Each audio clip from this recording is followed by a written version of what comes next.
नमस्कार साथियों, स्वागत है आप सभी का एसडीएम शो पर। जैसा कि आप सभी को पता है कि राजस्थान जीके के जो टेस्ट कंडक्ट करवाए जा रहे हैं एसडीएम यूट्यूब चैनल पर, तो आज हमारा टेस्ट नंबर 3 है और लगभग इसके अंदर 20 क्वेश्चन रहने वाले हैं दोस्तों। और ये सारे के सारे जो क्वेश्चन हैं वो देखिए दोस्तों, इस क्वेश्चन का जो स्तर है वो ईजी भी है, हार्ड भी है और बीच वाली स्थिति यानी कि मॉडरेट क्वेश्चन भी आपसे पूछे जाएंगे। और कंप्लीट जो क्वेश्चन है आपको 20 क्वेश्चन पूछे जाएंगे और यदि आप 15 क्वेश्चन यहाँ पर करेक्ट कर देते हैं, ठीक है दोस्तों, 1/3 आप नेगेटिव मार्किंग लेकर के चले और उसके बाद यदि आपके 15 क्वेश्चन या फिर 15 नंबर सही हो जाते हैं तो निश्चित तौर पर आपकी जो राजस्थान जीके की तैयारी है वो बहुत ही बेहतरीन तैयारी है। ठीक है दोस्तों, तो शुरू करते हैं आज के इस टेस्ट को। तो क्वेश्चन नंबर फर्स्ट हमारा है कि बूंदी में स्थित रंग महल जो अपने अत्यंत मनमोहक एवं आकर्षण भित्ति चित्रों के लिए प्रसिद्ध है का निर्माण किस शासक ने करवाया? तो ऑप्शन ए है आपका महाराव उमेद सिंह ने, राव छत्रसाल ने, महाराव भीम सिंह ने और महाराजा राम सिंह ने। देखिए दोस्तों, बूंदी के जो रंगमहल है उसके अंदर जो भित्ति चित्र है वो बहुत ही ज़्यादा फेमस है। तो यहाँ पर आपको ये भी पूछ सकता है क्वेश्चन कि भित्ति चित्र कहाँ के फेमस है, तो आपको बताना है बूंदी के रंगमहल के। ठीक है दोस्तों, उसके बाद इसका जो निर्माण करवाया वो करवाया आपके राव छत्रसाल ने। ठीक है दोस्तों, राव छत्रसाल ने जो है इस बूंदी के रंगमहल का जो है निर्माण करवाया। ठीक है दोस्तों, क्वेश्चन नंबर 2 की ओर बढ़ते हैं। तो क्वेश्चन नंबर 2 हमारा है कि सर्वप्रथम सबसे पहले कहाँ पर अंग्रेजों ने भारत में नगर निगम की स्थापना 1687 में की? ऑप्शन ए है आपका चेन्नई और कलकत्ता में, ऑप्शन बी है सूरत में, ऑप्शन सी है माउंट आबू में और ऑप्शन डी है मद्रास में। देखिए दोस्तों, जो यहाँ पर स्थापना की गई थी वो आपके मद्रास के अंदर की गई थी। ठीक है दोस्तों, मद्रास के अंदर जो है अंग्रेजों के द्वारा प्रथम नगर निगम की स्थापना 1687 के अंदर की गई थी, ये आपको याद रखना है। ठीक है दोस्तों, उसके बाद क्वेश्चन नंबर 3 की बात कर लेते हैं। तो क्वेश्चन नंबर 3 आपसे कह रहा है कि राठौड़ वंश का शासन राजस्थान के किस क्षेत्र या किस भाग में था? तो देखिए दोस्तों, ये हमारा राजस्थान था और इस राजस्थान के पश्चिमी क्षेत्र के अंदर यानी कि पूरा पश्चिमी क्षेत्र जो था वो मारवाड़ के अधीन था। ठीक है दोस्तों, और यहाँ पर जो है शासक कौन कर रहे थे? राठौड़ वंश के लोग शासक कर रहे थे। तो मारवाड़ के अंदर जो है राठौड़ वंश का शासन था। ये मारवाड़ आपका यहाँ पर करेक्ट आंसर रह जाएगा। ऑप्शन नंबर सी आपका यहाँ पर करेक्ट आंसर रहने वाला है। ठीक है दोस्तों, उसके बाद हम बात कर लेते हैं क्वेश्चन नंबर 4 की। तो क्वेश्चन नंबर 4 आपसे कह रहा है कि निम्नलिखित में से कौन सा स्थल राजस्थान में 1857 की क्रांति का केंद्र नहीं था? तो ऑप्शन ए है आपका अजमेर, ऑप्शन बी है जयपुर, ऑप्शन सी है नीमच, ऑप्शन डी है आउवा। तो देखिए दोस्तों, जयपुर जो था आपका यहाँ पर 1857 की क्रांति का केंद्र नहीं था, बाकी अजमेर था, नीमच था और आउवा भी था। ठीक है दोस्तों, तो ऑप्शन नंबर बी आपका यहाँ पर जो है करेक्ट आंसर रहने वाला है। उसके बाद क्वेश्चन नंबर 5 की बात कर लेते हैं। तो क्वेश्चन नंबर 5 जो है बहुत ही इंपॉर्टेंट है क्योंकि यहाँ पर बहुत सारे कथन दिए गए और हमें बताना है कि कौन सा कथन सही है। तो राजस्थान एक स्थल एवं रुद्र राज्य है। बिल्कुल दोस्तों, यहाँ पर जल की सीमा यहाँ पर राजस्थान के साथ नहीं लगती है, स्थल की सीमा लगती है, ओनली फॉर स्थल की सीमा लगती है। तो हमारा जो ऑप्शन नंबर 1 है ये तो हमारा सही है। ठीक है दोस्तों, सिर्फ और सिर्फ क्या लगती है? स्थल की सीमा लगती है। उसके बाद राजस्थान की अंतर्राष्ट्रीय सीमा रेड क्लिफ सीमा रेखा के नाम से जानी जाती है। बिल्कुल दोस्तों, जो 1070 किलोमीटर की अंतर्राष्ट्रीय रेखा है जो पाकिस्तान के साथ हमारी लगती है, ठीक है दोस्तों, वो लगभग 1070 किलोमीटर लगती है और 4 राज्यों को मिलाकर के ये लगती है। तो इसको जो है रेड क्लिफ रेखा के नाम से जाना जाता है, रेड क्लिफ रेखा के नाम से जाना जाता है और ये बिल्कुल सत्य कथन है। तो ऑप्शन बी भी आपका सही है। राजस्थान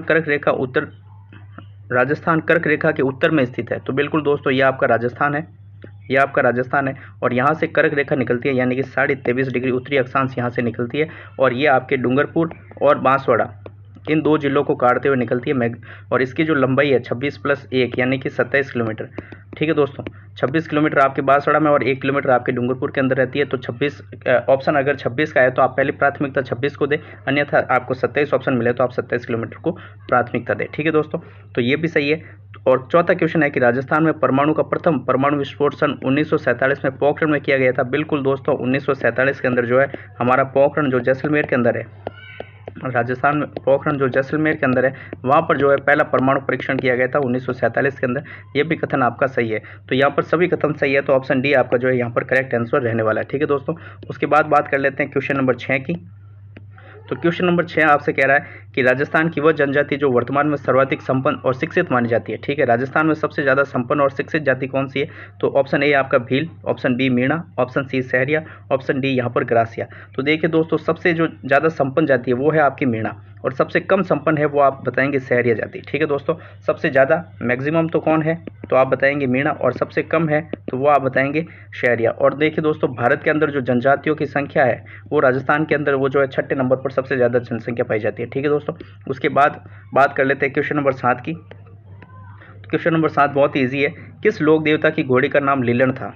गोगा जी, तेजा जी, रामदेव जी और बिग्गा जी। तो यहाँ पर आपका जो करेक्ट आंसर रहेगा वो रहेगा तेजा जी। ठीक है दोस्तों, ऑप्शन 7 का जो क्वेश्चन नंबर 7 है उसका जो ऑप्शन रहेगा वो आपका ऑप्शन बी यहाँ पर करेक्ट आंसर रहने वाला है। ठीक है दोस्तों, उसके बाद क्वेश्चन नंबर 8 की बात करते हैं। उदयपुर की गोगुंदा की पहाड़ियों से निकलने वाली नदी है। देखिए दोस्तों, जो उदयपुर है उसके अंदर गोगुंदा की पहाड़ियाँ होती है और वहाँ से जो नदी निकलती है उसका नाम बताना है। बनास, साबरमती, पेड़च और जाखम। तो देखिए दोस्तों, जाखम नदी पर जाखम बांध बना हुआ है। ठीक है, ये पाली के अंदर है। साबरमती नदी ये उदयपुर से निकलती है। ठीक है, और फिर गुजरात के अंदर चला जाती है और गुजरात की मुख्य नदी है। बनास नदी भी ये राजसमंद से निकलती है और एकमात्र नदी है बेड़च जो कहाँ से निकलती है? उदयपुर से निकलती है। तो यहाँ पर जो करेक्ट आंसर रहेगा आपका ऑप्शन नंबर सी आपका करेक्ट आंसर रहेगा, बेड़च नदी। ठीक है दोस्तों, उसके बाद हम बात कर लेते हैं क्वेश्चन नंबर 9 की। क्वेश्चन नंबर 9 आपसे कह रहा है कि मौलाना अबुल कलाम आज़ाद अरबी फारसी शोध संस्थान कहाँ पर स्थित है? Option A Jaipur, option B Tonk, option C Ajmer, option D Jaisalmer. तो आपको यहाँ पर करेक्ट आंसर बताना है ऑप्शन नंबर बी टोंक के अंदर जो है मौलाना अबुल कलाम आज़ाद अरबी फारसी शोध संस्थान यहाँ पर स्थित है। ठीक है दोस्तों, उसके बाद हम बात करते हैं क्वेश्चन नंबर 10 की। तो क्वेश्चन नंबर 10 जो है, थोड़ा इसको मिनिमाइज कर देते हैं। तो क्वेश्चन नंबर 10 आपसे कह रहा है कि डिंगल एवं पिंगल भाषा का साहित्यकार, डिंगल और पिंगल भाषा का साहित्यकार जिसे मुगल सम्राट औरंगजेब ने राजकवि बनाने के साथ साथ अपने पुत्र मोजम का शिक्षक भी बनाया था, वो कौन था? तो ऑप्शन ए है आपका कवि बादर, ऑप्शन बी है कवि वृंत, ऑप्शन सी है कवि विहार, ऑप्शन डी है आपका कवि सुदन। तो यहाँ पर जो करेक्ट आंसर रहेगा वो आपका रहेगा कवि वृंत जो था वो करेक्ट आंसर यहाँ पर क्वेश्चन नंबर 10 का रहने वाला है। ठीक है दोस्तों, उसके बाद क्वेश्चन नंबर 11 की बात कर लेते हैं। तो क्वेश्चन नंबर 11 हमसे कह रहा है कि राज्यपाल का कार्यकाल कितना होता है? राज्यपाल का कार्यकाल लगभग कितने वर्षों के लिए होता है? तो लगभग क्या यहाँ पर एग्जैक्ट 5 वर्षों के लिए होता है। और उसके बाद हम बात कर लेते हैं क्वेश्चन नंबर 12 की। बहुत ही ईजी क्वेश्चन था क्वेश्चन नंबर 11, सभी का सही होना चाहिए ये। थार के मरुस्थल का क्षेत्रफल कितना है? देखिए दोस्तों, थार का जो राजस्थान का जो क्षेत्रफल है वो 34 22 39 किलोमीटर स्क्वायर है। ठीक है दोस्तों, और ये भारत का लगभग 10.41% भाग है। ठीक है, और राजस्थान का जो मरुस्थल है लगभग कितना है? 60% है। तो इसका यदि आप 60% निकालेंगे तो 2,33,100 वर्ग किलोमीटर जो है यहाँ पर आपका करेक्ट आंसर यहाँ पर रहने वाला है। यानी कि थार के मरुस्थल का कितना क्षेत्रफल है?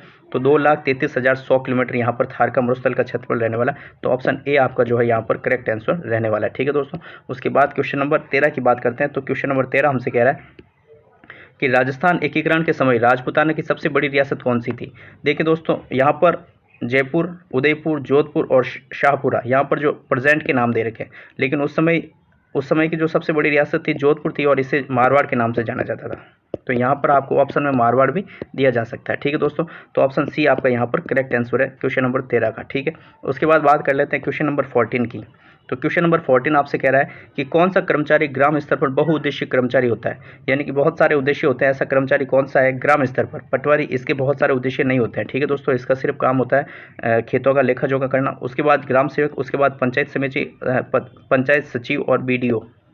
ठीक है दोस्तों, तो यहाँ पर जो बहुउद्देश्य होता है वो होता है आपका ग्राम सेवक। इसके बहुत सारे उद्देश्य होते हैं, बहुत सारे काम होते हैं। ठीक है दोस्तों, उसके बाद क्वेश्चन नंबर 15 की बात कर लेते हैं। तो क्वेश्चन नंबर 15 आपसे कह रहा है कि राजस्थान की कौन सी मिट्टी है जिसे नमी रोकने का विशेष गुण होता है? नमी रोकने का कह दो या फिर धारण करने का, एक ही बात है। यदि आपसे धारण करने का पूछ ले तो भी आप क्या बताएंगे? काली मिट्टी ही यहाँ पर करेक्ट आंसर रहेगा। और काली मिट्टी को जो है यहाँ पर आप बल्टीसोल नाम से भी जानते हैं।